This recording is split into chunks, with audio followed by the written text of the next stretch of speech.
I pledge allegiance to the flag of the United States of America and to the republic for which it stands, one nation, under God, indivisible, with liberty and justice for all.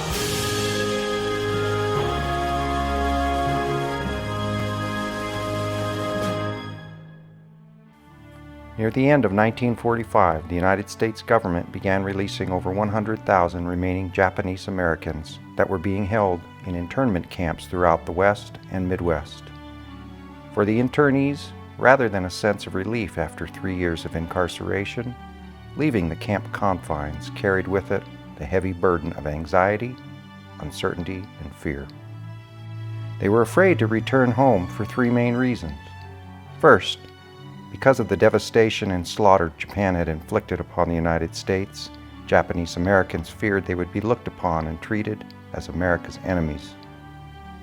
Secondly, still painfully aware of the resentment and prejudice many citizens still held towards Japanese American farmers and business owners, the internees were uncertain and anxious about their future economic survival. Finally, because Japanese American internees had little faith that their civil rights would be honored, they feared the police, fire department, and local governments would do little to protect them if a crisis arose.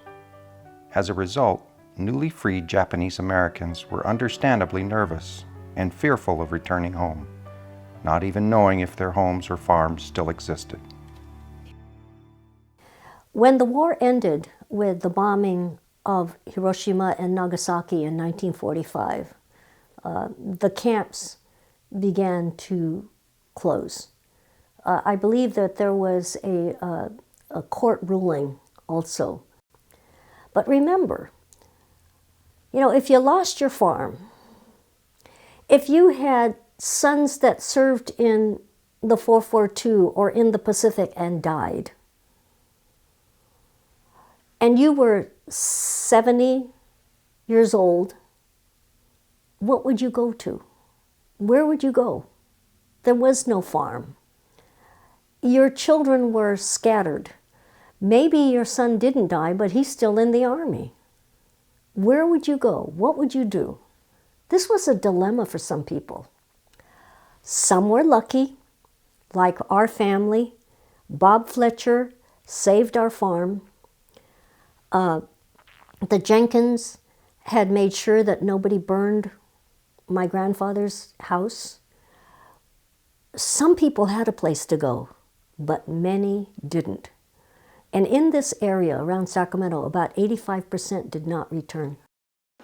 Many people have talked about the difficulties they had in returning, and not just finding housing, because they didn't have any home to go back to, or in some cases, they had their home and all the furniture that was in the house had been stolen. They lost everything. But we were fortunate. We had our things stored in the church. And when my father and mother and younger brother came back to Bakersfield, they were able to stay in the church, using the church as the hostel. And some other families also lived in those rooms. The minister at the Parkview Japanese Presbyterian Church opened up the church as a hostel. So people returning would go there and sleep in the church, in the social hall, and temporarily, and until they found their own housing. And that really helped. But they said it was very difficult to find housing. A lot of people won't rent to Japanese. I understand that there was a family living in our home at the time of our return, and that my father eventually had to go find a place for them to move to before they would leave. And then the topper was that my sister said that it was just a total wreck. The bathrooms were filled with garbage. The floors had about an inch or two of just crud. Even though the evacuees knew they had done nothing wrong, being held in the internment camps month after month, year after year, surrounded by barbed wire and armed guards, many Japanese Americans began to feel as though they really were bad people. Finally, when they were released from camp, many older adults had already lost confidence in themselves, no longer having the energy, the will, or the resources to start life over again. The children, too, were fearful of returning to the schools they had once attended. Thankfully for them, there were many caring teachers and students that came forward to welcome the Japanese American children and accept them as friends. Sadly, however, other Japanese American children were not so fortunate.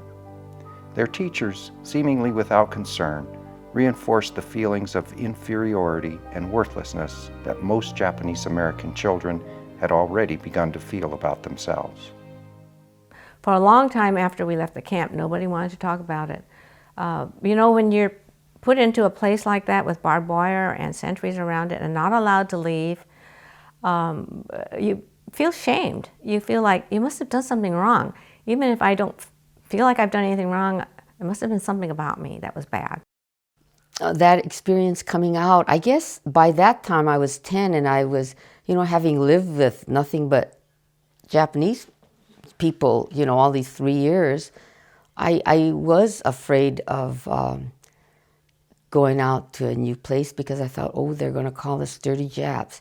Because I guess in those days, I must have felt like it was our fault that Japan had bombed Pearl Harbor. And so I did have feelings like that. When I came home, I realized that there was so much anti-Japanese feeling, and it came to me in the classroom or outside. People were still calling us names, and very often they were more likely to say bad things to children than to a grown-up.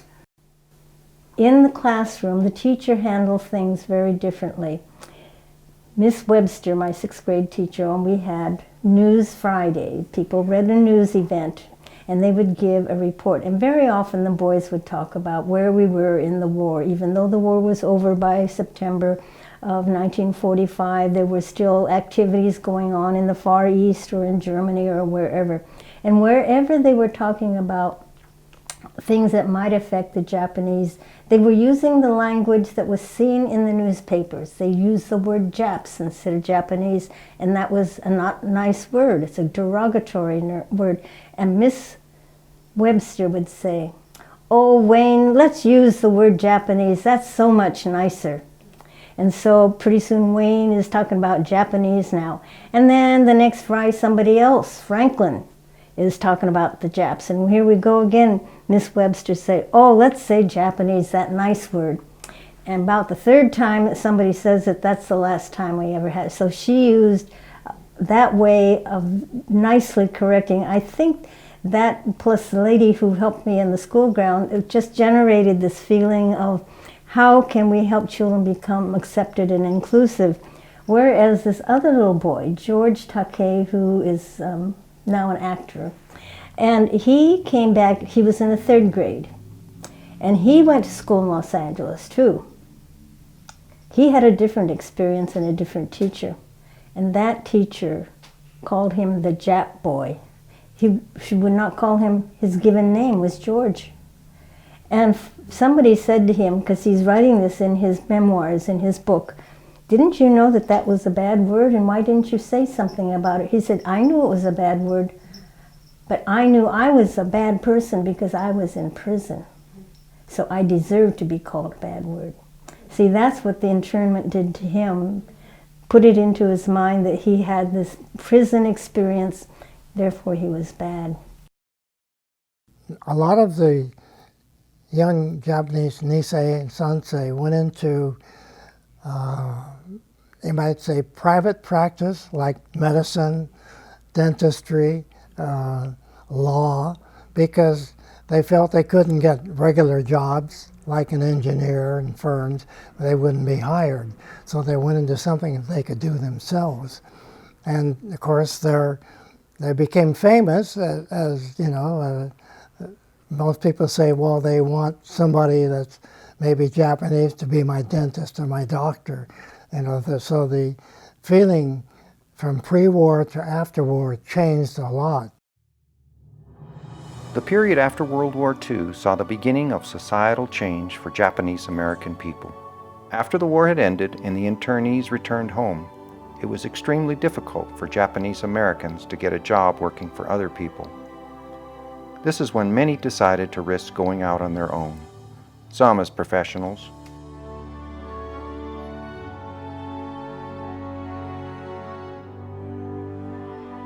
and others as farmers, pooling their resources to create farm co-ops. The farm co-ops enabled Japanese American farmers to work together, sharing resources and know-how, rather than competing against each other as rivals in the marketplace. During this same time, many Americans began to realize the terrible injustices the United States had committed against the Japanese American people, stripping them of their precious civil rights without just cause.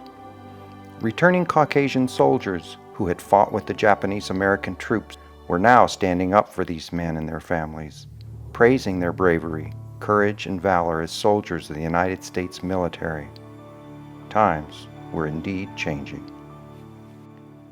There were 30 documented cases of drive-by shootings, arson, dynamiting of buildings, signs in stores, no Japs allowed here, and things like that. But it changed rather dramatically after World War II. Social changes take generations to change, but it changed overnight there. Pretty soon, these people went to school, became politicians into decision-making positions, and in 1952, almost all of the 500 laws that I previously mentioned were gone. They were overturned. I think it was a combination of sacrifices made by the Japanese Americans who fought in the war and the Caucasian soldiers that fought with them. They brought about these changes.